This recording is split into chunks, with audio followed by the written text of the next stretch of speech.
I'd like to say to you that you've been one of the best audiences that we've had.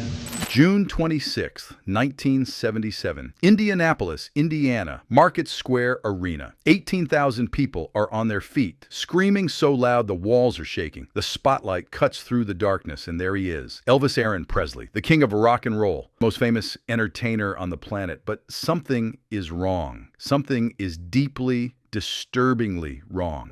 The man standing in that spotlight doesn't look like Elvis. He looks like someone wearing Elvis as a costume that no longer fits. His face is swollen, almost unrecognizable. His famous jumpsuit, once designed to showcase a physique that drove women wild, now strains against a body ravaged by years of pharmaceutical abuse. His eyes, those legendary eyes, that once smoldered with dangerous charisma, are glassy and distant, like he's looking at the crowd, seeing something else entirely. Something none of them can see, and yet they cheer. 18,000 people cheering for a ghost. He opens his mouth to sing, and the words come out slurred. He forgets lyrics to songs he's performed thousands of times, songs that made him a legend. He stumbles through Hound Dog like a man wading through mud. He reaches for notes that slip away from him like water through his fingers.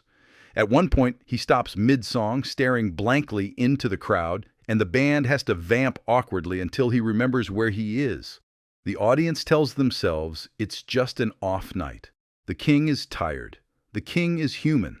The king will bounce back. But backstage, the people who know the truth aren't making excuses. They're making calculations.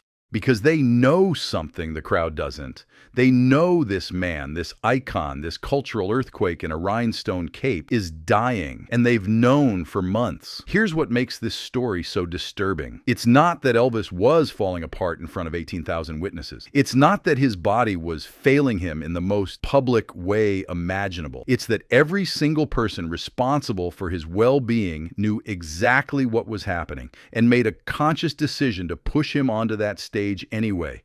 This wasn't negligence. This was strategy. Think about that for a second. The biggest star in the world is visibly deteriorating. He can barely stand. He can barely think. His own daughter later described him during this period as looking like a man who had already left his body. And yet, night after night, city after city, he was propped up, pumped full of whatever chemicals would keep him vertical, and shoved into the spotlight to perform for crowds who paid good money to see a legend. Not a dying man, a legend. Who made that call? Who looked at Elvis Presley in that condition and said, yes, he goes on tonight? Who decided that ticket sales mattered more than the life of a human being?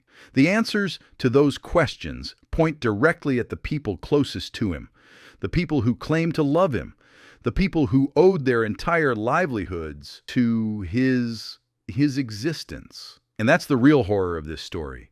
Elvis wasn't destroyed by fame. He wasn't destroyed by drugs. He wasn't destroyed by the pressure of being the most recognized face on earth. Elvis was destroyed by the people in his own inner circle, the ones who smiled at him, the ones who called him friend, the ones who watched him die in slow motion and did nothing but count the money. That night in Indianapolis, Elvis took his final bow. He waved to the crowd, sweat pouring down his bloated face, his chest heaving from the effort of simply existing. The audience gave him a standing ovation. They had no idea they were saying goodbye. They had no idea that the man they were applauding had less than 2 months left on this earth. They had no idea what was waiting for him back. But the most disturbing part isn't that Elvis was dying in front of 18,000 people. It's that the people backstage already knew, and they had a plan for what would happen when he finally collapsed. While 18,000 fans filed out of Market Square Arena that night, buzzing with the thrill of having seen the king, a very different scene was unfolding behind the curtain. No applause back here. No screaming fans, just a circle of men in expensive suits moving with the quiet efficiency of people who had done this 1,000 times before. Doctors unzipping leather bags filled with prescription bottles, handlers guiding a barely conscious Elvis toward a waiting car, and somewhere in the shadows, a man with a cigar doing math in his head, calculating how many more shows they could squeeze out of a dying man. Linguists and body language experts immediately flagged the clip as significant. The specific phrasing he used, the way he avoided direct eye contact, the almost imperceptible tremor in his voice, all of it pointed toward what professionals call a concealed admission. He didn't confirm the rumors outright, not in that moment, but he didn't deny them either. And sometimes what a person doesn't say reveals far more than what they do. The clip went viral within hours. News outlets picked it up. Social media exploded with theories and debates. And suddenly, Pastor Bob Joyce wasn't just a name whispered in conspiracy circles anymore. He was front-page news. He was the subject of documentaries and podcasts and endless online investigations. The spotlight he'd avoided for decades found him at last, and there was nowhere left to hide. But the video wasn't the only thing that surfaced around that time. Reports began emerging about unusual visitors to Benton, Arkansas. Visitors who didn't belong in a small, quiet town with no major attractions or tourist destinations. Visitors who arrived in expensive cars with tinted windows and left without speaking to anyone. And one visitor in particular caught the attention of eagle-eyed researchers who had been tracking this story for years. Priscilla Presley, Elvis's ex-wife, the woman who had been by his side during the height of his fame, who had raised his daughter, who had managed his estate and protected his legacy for half a century. Multiple eyewitnesses claimed to have seen her in the Benton area around the same time the Pastor Bob rumors reached fever pitch. Some said she was spotted at a local restaurant. Others claimed she visited the church itself, slipping in through a back entrance to avoid detection. Coincidence? Perhaps. But the timing feels impossible to ignore. And then there's Lisa Marie. Before her tragic death in January 2023, Lisa Marie Presley was asked directly about the Pastor Bob Joyce theory during an interview. The question was posed casually, almost as a joke, the way interviewers sometimes throw out absurd topics to lighten the mood. But Lisa Marie didn't laugh. She didn't roll her eyes or wave her hand dismissively. She went completely still. Her face became unreadable, almost frozen, and she said nothing, just stared into the camera with an expression that viewers have described as haunted, as if the question had touched something she wasn't prepared to address, as if the answer was too heavy to speak aloud. That silence speaks volumes.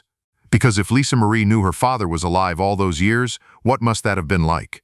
Attending memorial events, giving interviews about grief and loss, watching the world mourn a man who was still breathing, still living, still out there somewhere watching from the shadows. The psychological toll of keeping that secret would be unimaginable. But why would Elvis fake his death in the first place? What could possibly drive a man at the peak of his fame to abandon everything and disappear into obscurity? The answer, according to those who have studied this case for decades, lies in the dangerous world Elvis had become entangled with, the mob connections that funded some of his early ventures, the rumors that he had become an FBI informant, feeding information to the government about organized crime, the death threats from drug cartels who allegedly wanted him silenced permanently after he helped expose their operations. Faking his death wasn't crazy, it was survival. It was the only option left for a man who had become more valuable dead than alive. A man who knew too much. A man whose enemies would never stop hunting him as long as they believed he was still breathing. But if Elvis has been alive this entire time, hiding in plain sight as a small-town pastor, one terrifying question remains unanswered. What happens now that the secret is finally out? Let's slow down for a moment. Let's step away from the evidence and the theories and the viral video clips. Let's talk about something that gets lost in all the excitement and speculation. The human cost. The unimaginable weight of living a lie for 50 years. If Pastor Bob Joyce really is Elvis Presley, try to comprehend what his existence has looked like. Every single day, waking up as someone else, looking in the mirror and seeing a face the world believes is dead and buried, walking through a small Arkansas town, buying groceries, pumping gas, making small talk with neighbors, all while carrying the biggest secret in modern history locked inside his chest. Think about the loneliness of that life, the isolation that comes from never being able to tell anyone who you really are. The friendships that can never go deeper than surface level because the truth would shatter everything. The constant vigilance, always watching, always wondering if today is the day someone recognizes you. If today is the day the mask finally slips. And think about what he lost. Graceland, the music, the adoring fans who would have done anything just to shake his hand. Elvis Presley was worshipped like a god, and he walked away from all of it. He traded stadium concerts for Sunday sermons. He traded gold records for gospel hymns. He traded everything that made him Elvis for the chance to simply survive. But the cruelest sacrifice wasn't the fame or the fortune. It was Lisa Marie. His daughter was 9 years old when the world told her that her father was dead. 9 years old when she stood at his funeral, surrounded by weeping strangers trying to understand why Daddy wasn't coming home. She grew up without him. She struggled with addiction and failed marriages and a pain that seemed to follow her everywhere she went. And if Elvis was alive the entire time, watching from a distance, unable to reach out, unable to hold her, unable to explain why he had to leave, what did that do to him? 45 days. That's all Elvis had left after that final bow. And what happened in those final weeks proves the disturbing truth. The backstage reality didn't end when the tour did. It followed him home, and it was waiting for him. Graceland in the summer of 1977 was not the legendary palace the world imagined. It was a tomb for a man who hadn't finished dying. Behind those famous gates and white columns, Elvis Presley spent his final 45 days trapped in a nightmare of his own making. Or more accurately, a nightmare that everyone around him had helped construct and refused to dismantle. Without the force structure of touring, Elvis's physical decline accelerated at a terrifying pace. There were no more crowds to perform for, no more spotlights demanding he stand upright, no more reasons to pretend he was okay. The chemicals that had kept him functional on stage now kept him sedated in his bedroom for days at a time. He rarely came downstairs. He rarely saw sunlight. He existed in a twilight world of drawn curtains and prescription bottles, and the constant flicker of television screens playing to an audience of one. The people who saw Elvis during those final weeks described someone who had already surrendered. His weight had ballooned to the point where moving caused him physical pain. His skin had taken on a grayish pallor that made him look decades older than his 42 years. He ate compulsively, not from hunger, but from some desperate need to fill an emptiness that food could never touch. The kitchen staff at Graceland prepared his favorite meals around the clock, and nobody told him to stop. Nobody told him anything he didn't want to hear. That's how the machine worked, even in its final days. There were moments of clarity scattered through those weeks like breaks in a storm. Elvis would suddenly become lucid, present, almost like his old self. He would talk about the future, about new projects, about getting healthy and making a comeback that would silence all the critics. In these moments, the people around him allowed themselves to hope. Maybe the king would rise again. Maybe this was just a temporary darkness before a brilliant new dawn. But these moments never lasted. The fog always rolled back in, thicker than before. Elvis's final conversations with the people who loved him carry an almost prophetic weight now. He called his father Vernon late one night and spoke about feeling tired in a way that sleep couldn't fix. He told Ginger Alden, his girlfriend at the time, that he wouldn't live as long as she would. He made comments about joining his mother Gladys, who had died nearly 2 decades earlier and whose loss had never stopped haunting him. Everyone who heard these words dismissed them. Nobody wanted to believe the king was predicting his own death.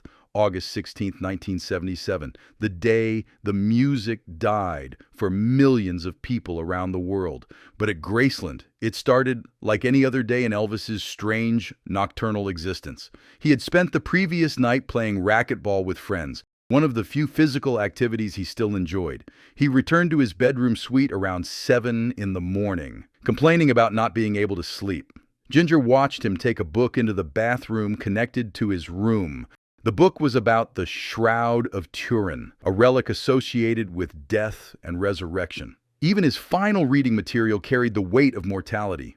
What happened next has been reconstructed from medical reports, witness statements, and decades of investigation. Sometime in the early afternoon, Ginger woke up and realized Elvis had never come back to bed. She found him on the bathroom floor, his body cold, his face pressed against the tile. The position suggested he had fallen forward from a seated position, struck down by a heart that simply could not continue beating. The king of rock and roll, dead at 42 years old, alone on a bathroom floor in a mansion full of people. The chaos that followed Elvis's death revealed the true nature of the machine that had consumed him. While the world mourned while fans collapsed in the streets and radio stations played nothing but Elvis for days on end, the people closest to him were already calculating their next moves. Colonel Tom Parker, upon hearing the news, allegedly said that this changes nothing.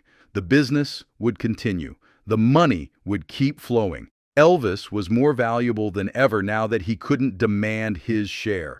The doctors who had spent years filling Elvis's prescriptions faced almost no consequences. The enablers who had watched him destroy himself night after night went on to write books and give interviews, profiting from their proximity to tragedy. The inner circle fractured and reformed, fighting over the scraps of an empire built on one man's talent and destroyed by collective greed. Nobody went to prison. Nobody was held accountable. The machine simply found new victims and continued operating. The official cause of death was cardiac arrhythmia, a clinical term that tells you nothing about the real story. Elvis's heart stopped because it had been poisoned for years by a pharmaceutical cocktail that would have killed most people far sooner. His system contained at least 14 different drugs at the time of his death, prescribed by doctors who knew exactly what they were doing. His organs showed damage consistent with prolonged substance abuse. His body had been screaming for help for years, and everyone around him had responded by handing him another pill. This is what killed Elvis Presley. Not fame, not fortune, not the pressure of being the most recognizable human being on the planet. Elvis was killed by a system that valued his productivity over his humanity. He was killed by people who called themselves his friends while watching him die. He was killed by a culture that demanded he perform until his body physically could not continue. He was killed by every single person who saw the warning signs and chose to look away. The last performance in Indianapolis wasn't just a concert. It was the final chapter of a tragedy that had been unfolding for years. And the most disturbing part is how preventable all of it was. Elvis Presley didn't have to die at 42. He just had to be surrounded by one person brave enough to shut down the machine. That person never appeared. And the king paid the ultimate price. Elvis gave everything to his audience, right up until his body gave out. If this story hit you differently than you expected, subscribe. Because the stories we tell here aren't the sanitized versions. They're the truth. Hit that notification bell, because next time we're exposing another legend's darkest chapter.